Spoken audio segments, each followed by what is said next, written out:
No no no no no no no no no no no no no no no no bat.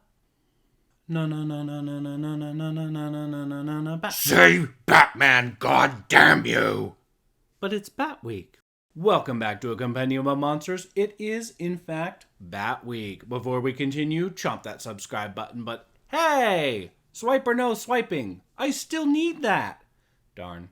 Oh well. Not to be confused with batch files, bats are challenge level 0. These tiny beasts have an armor class of 12, average hit points of 1, a speed of 5 feet, a flying speed of 30 feet, and blindside out to 60 feet. Bats have two primary abilities, echolocation and keen hearing. Echolocation is the one fact everyone seems to know about bats, but in Dungeons & Dragons it means bats can't use their blind sight while deafened. Which is just as well because bats technically have some vision despite being blind as turkeys.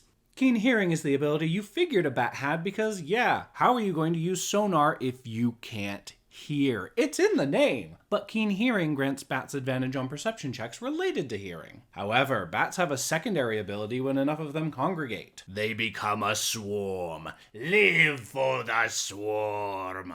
As a swarm, a bat changes from a tiny beast into a medium-sized swarm of teeny tiny bat bodies out for blood. Other than gaining resistance to weapon damage and a variety of conditioned immunities, a swarm has 22 hit points, a speed of 0 feet, a flying speed of 30 feet, can occupy another creature's space if it chooses, and can fit through any space that allows a tiny bat to pass. Interestingly, swarms of bats, as well as most creatures really, only occur if some unholy bullshit is involved. If you encounter a swarm, you're in the right place. Probably, or you're dead, so it doesn't matter. Bats and bat swarms have a single bite attack. A bat deals a single point of piercing damage, while a swarm of bats can either deal 5 or 2 piercing damage depending on their total hit points. If smaller bats or swarms aren't really your thing, don't worry! Giant bats are absolutely a thing, and gosh, they're terrifying. Look at that honkin' beastie! Giant bats are slightly stronger and significantly faster than a swarm of bats, but deal roughly the same damage per round. Clearly one is a reskin of the other, but which is the fake? I don't care. What I'm concerned about is the next time I use bats in my campaign, should it be Swarms of bats descend upon you, chittering with fiendish delight.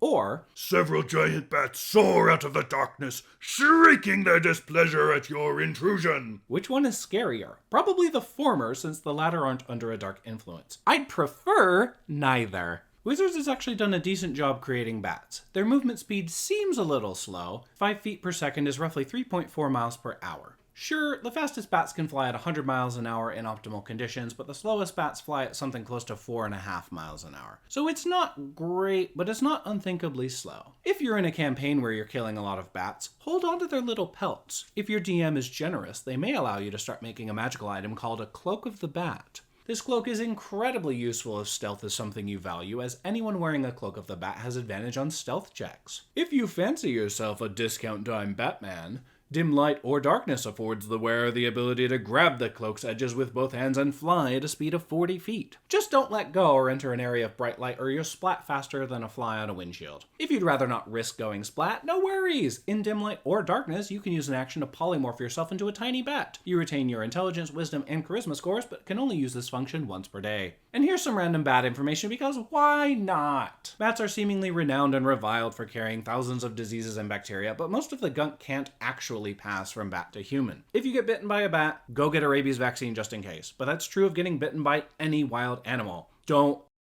with rabies. Small bats eat copious quantities of mosquitoes, moths, and other obnoxious bugs. Well then, where are they? Because my apartment is full of bugs right now. Ugh. Bigger bats eat fruit instead of bugs because that chunky body isn't going to get enough nutrients otherwise. Figs, guava, bananas, papaya, nectar, and pollen. Big bats are freaky looking, but they don't want all to do with you. Just leave them alone and you'll be fine. Except for possibly the nightmare you'll have later of running from a huge bat before you realize you're actually an orange. That's suspiciously specific, isn't it? How dare you ask such a question? Vampire bats are absolutely real and need 2 tablespoons of blood per night. And they'll come take that blood from you. No, I'm kidding. Due to massive habitat changes, vampire bats have opted to feed on more commonly available creatures like cows, pigs, and horses, instead of wild animals that are both more difficult to find and drink from. However, the most interesting piece of information about vampire bats is their saliva contains an anticoagulant now known as Draculin, because of course it is. There is some speculation that Draculin might be part of a drug used to help stroke patients, but based on a brief search, it seems the breakthrough with Draculin was in 2019, and the breakthrough is a blood pressure medication. Don't mind me just sitting here babbling about bats, blood, and anticoagulants.